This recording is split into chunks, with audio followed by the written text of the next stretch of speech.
All right, live from my Airbnb room in Indianapolis. Welcome into the Pump Fake, everybody. Jarrett Bailey, Todd Haley. I wish you could see my setup right now. I'll send you a picture of it and then I'll tweet it out. It's literally, I tried making it work in like the dining area that is here, but the lighting just wasn't good. So it's my computer's currently propped on a pillow on the bed, and I've brought a chair in from the dining room, and that's how we're doing this today. But yeah, we're getting through it. How's it going? I'm good. We're Airbnb to Airbnb. I'm in an Yeah, Airbnb in Dallas, Texas, for the UFL. So probably not a lot different setup right here. Yours might be yeah. even a little We're more we're making it professional work. than mine. We're making it work. NFL Combine first day today. So if you're watching on YouTube, please be sure to give a subscribe. We're going to talk about everything that you need to know in terms of what went down, not only with the Steelers, but some big news out of Denver in terms of what Sean Payton and his staff are going to be doing, play calling wise. Some interesting notes from Brandon Bean and Joe Brady out of Buffalo. So be sure to subscribe to the pump fake. Let's dive into to Pittsburgh. Omar Khan was the first to talk today, and you know Omar's very good at telling you things without telling you things, and a lot of as well as anybody, this is the time of year where you tell people things without telling people things. What you say isn't necessarily what you mean all the time, but it's about reading between, reading the tea leaves and whatnot.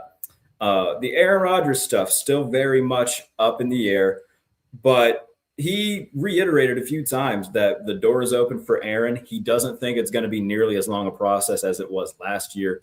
And one thing that he said is he knows how we feel about him. The door is open, and now it's just kind of a wait and see process here, which is kind of what we expected to hear from him and what we have heard coming out of Pittsburgh over the last number of weeks. So, yeah, nothing really new on that front. But as we go into, we get closer to the new league year, gut feeling from you is Aaron Rodgers back in Pittsburgh in 2026? The longer we keep talking about it, I'm hedging my feeling a little bit that maybe he could. My gut tells me no. And it may be the Steelers and Omar saying the right thing, just to be respectful to Aaron. There might have been some conversations. That's just my gut, no inside information by any means, but they need to have a quarterback that they feel good about, going into this year, or at least going into OTAs and camp.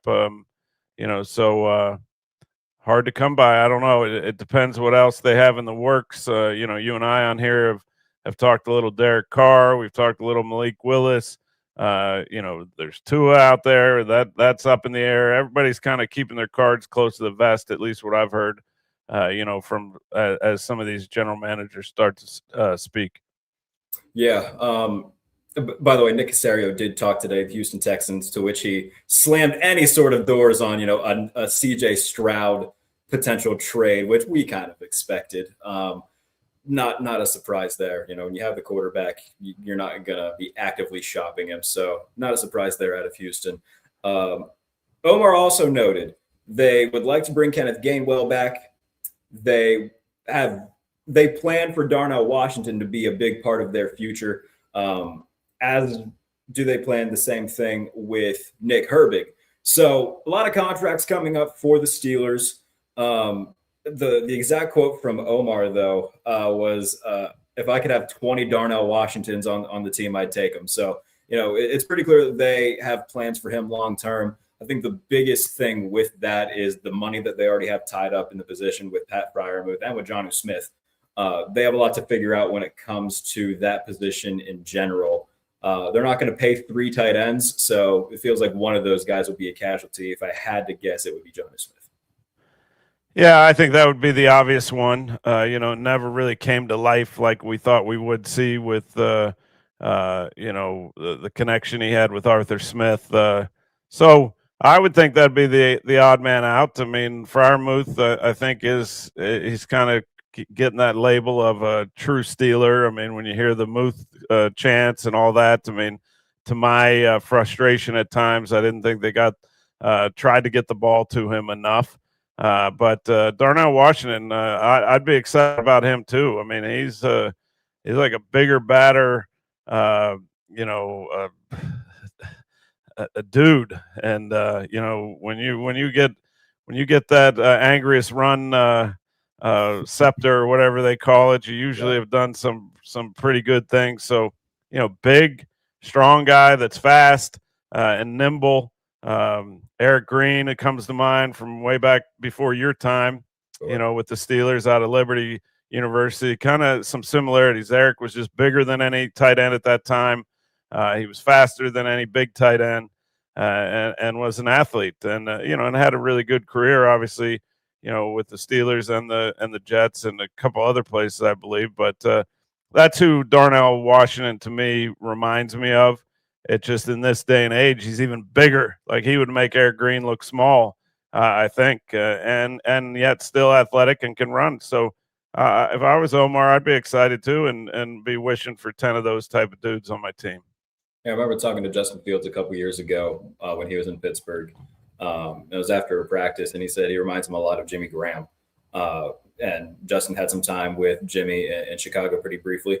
But I mean, that's the type of athlete we're talking about. And we kind of saw that unlock with Darnell this season, where he had 31 catches, which was more than his first 2 seasons combined in the league. So they finally kind of figured out a way. Oh yeah, that 6'8", 300-pound guy, if we get him the ball, it's not going to be easy to bring down. So look forward to seeing what they do this season, how Mike McCarthy looks to deploy him and utilize him. So it's pretty clear that he's a big part of their plans going forward in Pittsburgh. The Nick Herbig thing, he's in line for an extension. You look at the edge rushers that they currently have. Obviously, TJ only had 7 sacks this past season, going to be 32. Gave him a big money deal last offseason. Alex Highsmith has shown like he can be very streaky. He had a 2-game stretch last season where he had 2 sacks in a row against the Colts and the Chargers, and he had another game with 2 sacks as well. So when he's on, he's on. Health has just been kind of his biggest setback in terms of his availability. Jack Sawyer as well, who they took in the 4th round last year, was pretty productive as a rookie. I don't think they let Nick Herbig go, but similar conversation with the tight ends. You're not going to put 3 big money contracts into one position. And as much as, TJ Watt is great and he's been, solidified all-time Steeler, if I'm picking from those 3 guys in terms of who should be there going forward, if you can get something for TJ Watt now, it's not the worst idea to move him. Yeah, it would break a lot of Steeler fans' hearts. There's no doubt about that. But, you got to do what you think is best for the team. I think he can still play, obviously. But, Father Time's undefeated. He is getting up there in age, and some of the traits that he had and the abilities that he had, it's just the way life works. You slow down a little bit. So I'm sure there's not many people that work harder than TJ. Learned a lot of that from his brother, who played a long time. So I wouldn't count him out, being in Pittsburgh. But as you said, you got to figure out how you want to allocate money across the, not only the defense, offense, and special teams, but, ultimately the whole team. So if you got a lot of money going to one spot, it can become problematic in other areas, unless you nail the draft, year in and year out, and have a lot of young guys under rookie contracts, which, they've done a good job of drafting. But a guy like Nick Herbert, I'm with you. I think it looks like a heck of a player. He's an energy bringer. So you don't generally want to let good players get out of the building. So I would think that would be towards the top of their list of trying to get something done. Yeah, I would agree. Elsewhere, so this kind of came out of nowhere. About 4:00 Eastern time today, Adam Schefter tweeted, with 5-time All-Pro left tackle Trent Williams scheduled to carry a $39 million cap number this season. He and the 49ers are currently struggling to find a contractual solution. If the two sides can't bridge their differences, Williams would be expected to join this year's free agent class, which is a nice way of saying they would release Trent Williams. That's a bit of a shocker considering we've seen how good the 49ers are with Trent Williams in the lineup compared to what they look like without Trent Williams in the lineup. I understand he's on the back nine of his career, but considering the level he's still playing at, this would be, I mean, he would skyrocket to the top of the free agent list for a lot of teams. Oh yeah, a plug and play left tackle that not only is one of the best pass protectors in the league, but also phenomenal in the screen and run game. He's unbelievable. I mean, he's in my opinion, a first ballot Hall of Famer without a doubt. I mean, he's had an unbelievable career, but when he's been out there, he had a couple of health issues here and there, from an injury standpoint. But when he's out there, man, as you said, the 49ers generally win. Not all the time, but they win a lot more than they lose when he's not in there in the lineup. So, yeah, these are the things this time of year. It's tough. You've thought about a lot of these things during the season, especially the guys in the front office. But now you got coaches involved that they have feelings and care for certain players that have meant a lot to them. So a guy like Trent Williams, I would think, no different than a TJ Watt. Leaving Pittsburgh, I think very similar from the standpoint of not only coaches because their staff's existing for the most part, even though there's changes. There'd be a lot of broken hearts in San Fran, to not see Big 71 out there. Especially when we've seen the right side of that offensive line for the last number of years hasn't been very good. And if you take Trent Williams away from the left side, those are astronomical shoes to try to fill when you're already trying to figure out the right side. So we've seen plenty of times that doesn't necessarily matter how good your skill position players are if you can't block anybody. And if you lose Trent Williams, I would be very intrigued to see what the 49ers look like, especially after the year that they had. They're going to be playing a much tougher schedule than what they played this past season. So that is something to keep an eye on going forward. And if they do end up releasing Trent Williams, it certainly changes potential plans for the draft, and left tackle becomes maybe your biggest need on the roster. So certainly something to keep an eye on with the 49ers. To the AFC West, Sean Payton announced today that Davis Webb is going to be calling plays for the Denver Broncos, which was astonishing to me. And you can correct me if I'm wrong. I don't think anytime that Sean Payton has been the head coach, he hasn't called plays. Again, I could be wrong on that, but I'm pretty sure he's always called plays. This feels like something like genuinely astonishing. I didn't think we'd see this. Yeah, no, shocking because I didn't know till you just told me this. But I'm not going to say I saw it coming, but I saw some signs. Letting Pete Carmichael Jr., who'd been with Sean in New Orleans as a de facto offensive coordinator, doing a lot of the heavy lifting, but Sean being the guy on game day, and then going to Denver with him and them letting him go, I think now in Buffalo, right? Yeah. That to me was all in an effort. Sean must really have strong feelings and trust in Davis Webb because I believe all those moves were to get Davis Webb into that offensive coordinator title because somebody else was going to pluck him up, to be their offensive coordinator, I believe. So they did what they had to do to keep him there, and maybe within that deal of him staying, one of the things was, I want to be able to call plays. So when you have that kind of leverage and you mean that much to an organization, sometimes you carry a little more weight than other times. Speaking from experience on this, you were a head coach that called plays and then didn't, correct? Or did you start off not calling plays and then take over? Started off not, then did. So yeah, backwards. But as an offensive coordinator, though, I mean, you went from being the play caller to a head coach that wasn't a play caller. What's this? If you're in Sean Payton's shoes, what's this going to look like? Is it going to be hard to kind of just take your foot off the gas a little bit and not intervene so much? Yeah, I think the key thing is that relationship between those two people. The guy that is I went through it with Kenny Wisenhunt. He was the head coach. He had been the play caller. I was the coordinator, doing some of that heavy lifting that we talked about, preparing each week. But then Kenny kind of, he called the plays. And at some point he turned it over. And I think it's natural. But I trusted Kenny. Kenny trusted me.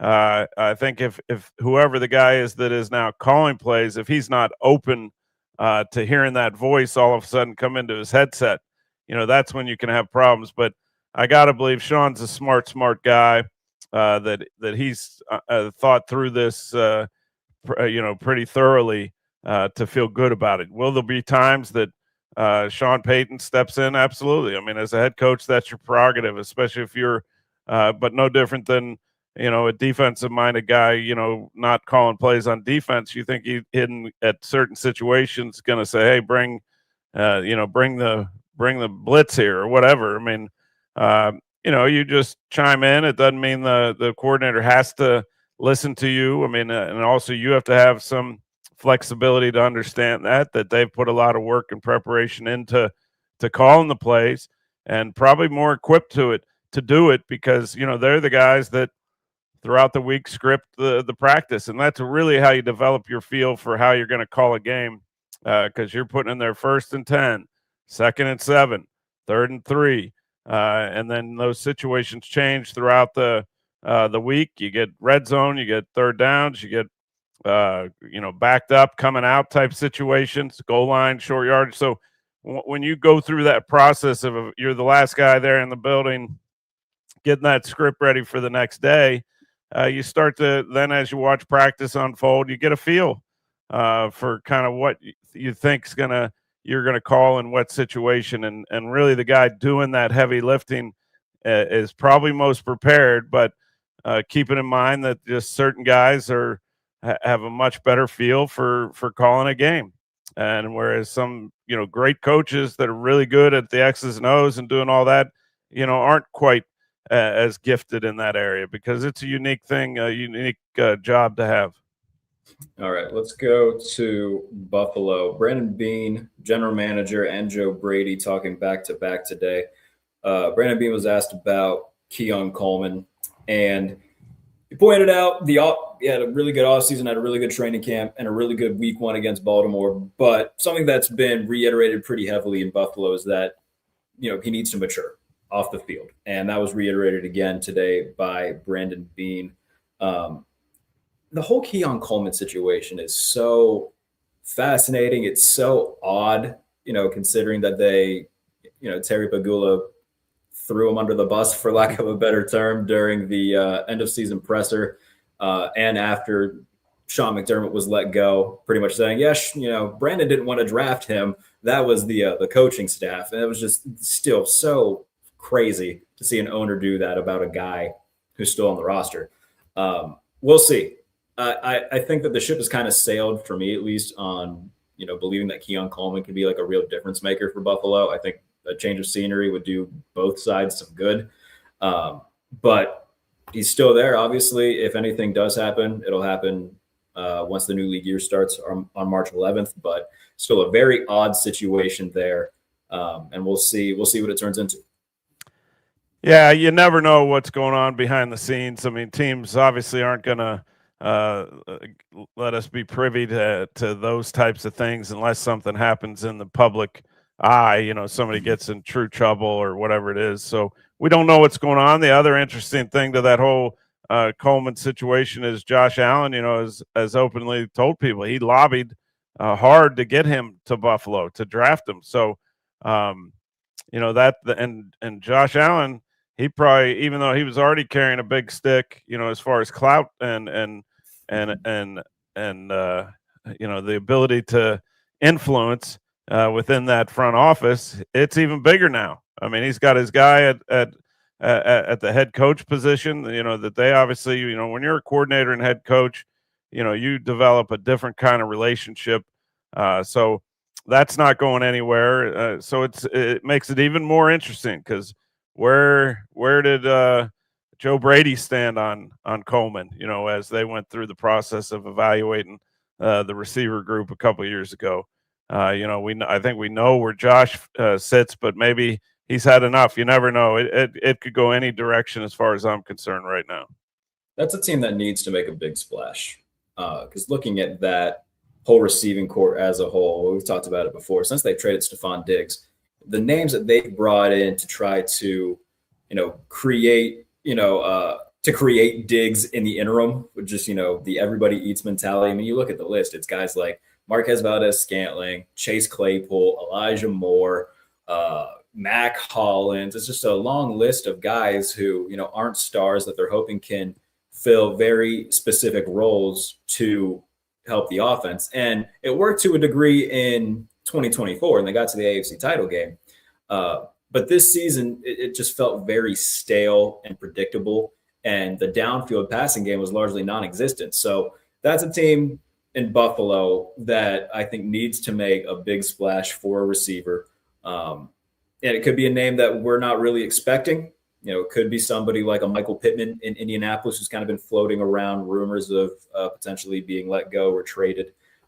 If they can pull something off, like they were rumored to with Jalen Waddle in Miami. Obviously, that's an interdivision trade, but we've seen precedent for that where if the price is right, it can be done. Regardless of who it is, the Bills need to make some sort of splash for a proven guy at that position because, we've seen the way that they've tried to do things the past couple of years just hasn't worked. Yeah, I mean, well, like you said, 24, it did work, and that was after moving on from two pretty good receivers. But they had their own issues with how that was playing out. It was forcing Josh into, forcing the football to certain guys that weren't happy if they didn't get enough touches. So it seemed like they started a clean slate. All of a sudden they flourished, but now this year kind of fell back down to earth a little bit. As you said, I just don't, you never got the feel that if it wasn't Dalton Kincaid, that Josh just didn't trust many guys out there. Maybe Shakur, is one that he did, but he's a more limited inside type player. So that can only, you need a big dog in this league. They got a big dog quarterback. I like their tight ends, but you need that big dog. But they seem to really be wanting to try to find the right kind of guy. I thought they had in Coleman, and now we hear all this stuff. So maybe not so much, but it started well and then just kind of went south. But I don't see, the AJ Brown thing that would look great on paper. What's it gonna, or Bean and now Joe Brady, are they going to want to go back through some of the things they dealt with Diggs? I don't know, but they need a big dog. You're right. Yeah, they do. They did make a contract move today. They restructured the contract of right tackle Spencer Brown that frees up about $10.4 million in cap space. So already, starting to do some contract stuff to get some money available ahead of free agency, and we'll see what it does. I want to talk to you about the franchise tag. That's something that we need to abolish in the NFL. I don't think any other league has anything like this. And every year we see dudes that are about to hit the open market, and we know 90% of them are just going to get tagged. Kyle Pitts got tagged today. Breece Hall, Darren Moogie, the Jets GM today, said that they're going to tag Breece Hall. And especially for Breece Hall, man, it's pretty clear he doesn't want to be there. I understand it's a business and they could do a tag and trade type situation, but man alive, if you're going to do that, why didn't you just trade him at the deadline? And if he doesn't want to be there, we've seen, hell, you've lived firsthand through it where a guy wants more money or he wants to be somewhere else. Le'Veon Bell was more than willing to sit out for games. What's Breece Hall willing to do? I will be very intrigued to see how that situation plays out with the Jets. Yeah, along with George Pickens. That's kind of even known before you place the tag on him that he's already made it clear that it's not going to go well. So it's a lot of money. To me, from an NFL team standpoint, it's a placeholder type deal. It's usually signaling it's probably the end of the line sooner rather than later. And the players just, they want a contract. They want security in most cases. It's a rough sport. A lot of things can happen that you didn't foresee or you didn't think could happen. So I get it from both perspectives. It is for an NFL. Hold on. Oh goodness, we have a dog situation. Tangled in the cord. So I see it from both the player perspective and the NFL teams. The bottom line is it's a way to keep a player, when it works really well, it's just to give you a little more time to negotiate something, as far as getting them re-signed long-term. That's when it's at its best. when it's not at its best is you get a guy sitting out and it feels like he's being held hostage, regardless of how much money that is. In some of those positions, it's pretty impressive money. So, it best case scenario, you want the player, you just haven't been able to get something done, and you're trying to buy some more time. And you can tell as much or as little as you want in terms of what went down with Le'Veon Bell, but what was the situation there with him, and what did that do to the team? Because again, sat out what, an entire season, right? And obviously, with a guy that talented, not getting the money that he wants, he very much threw his cards on the table and said, I'm more than willing to miss not just games but an entire season. So from your just experience, what went down there and how did it impact the offense and the team as a whole?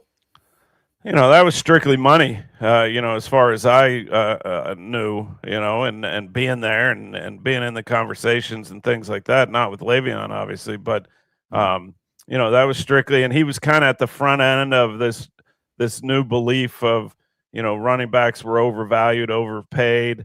Everybody on the team knew what he meant to our team, because he was a big dog, bell cow type running back. So, he was kind of at the front end. So, kind of unfair for him to be put in that situation.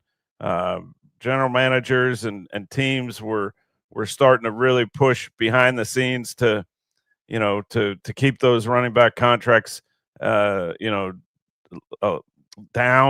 not let them explode. We've seen the opposite with edge rushers, quarterbacks, obviously always, but wide receivers. I mean, they've just gone through the roof.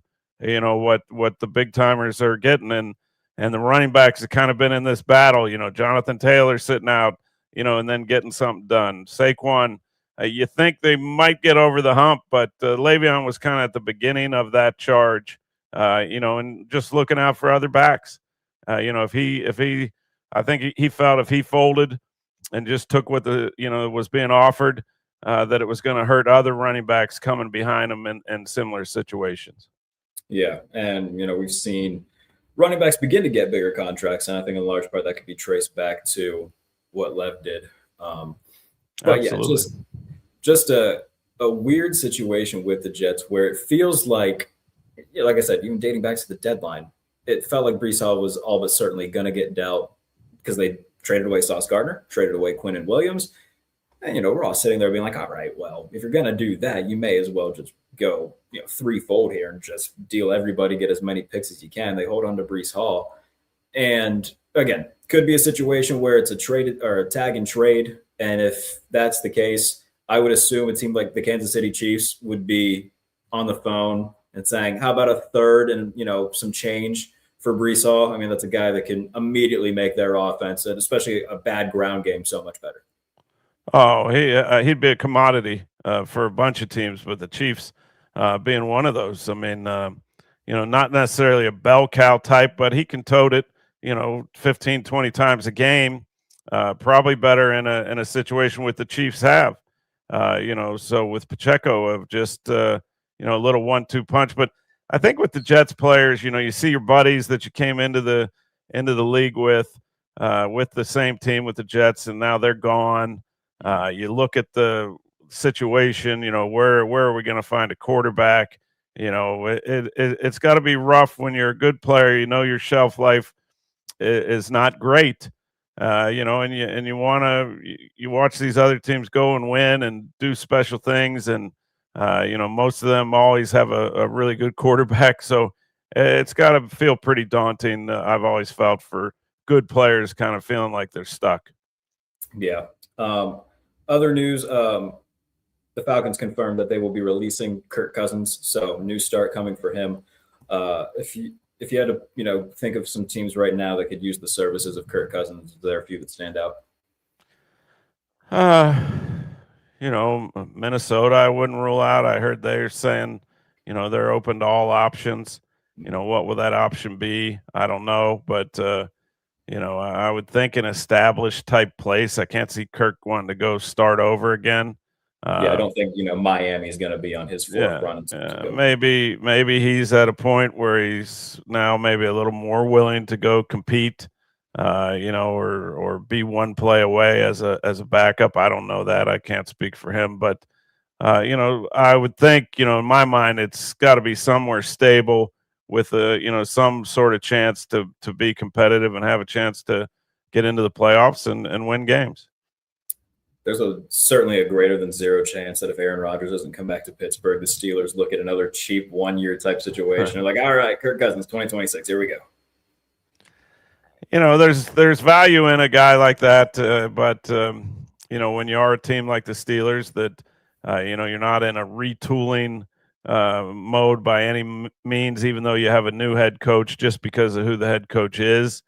And the Steelers' general mentality of not wanting to have a fire sale or things like that, to have a bad season to get a high draft pick. I can't see that happening in Pittsburgh ever. So I wouldn't rule Kirk Cousins out of the mix completely in Pittsburgh. Yeah.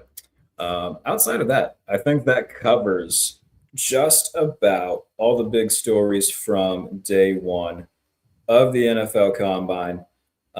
If I did miss anything, this is certainly something. I think I did miss something.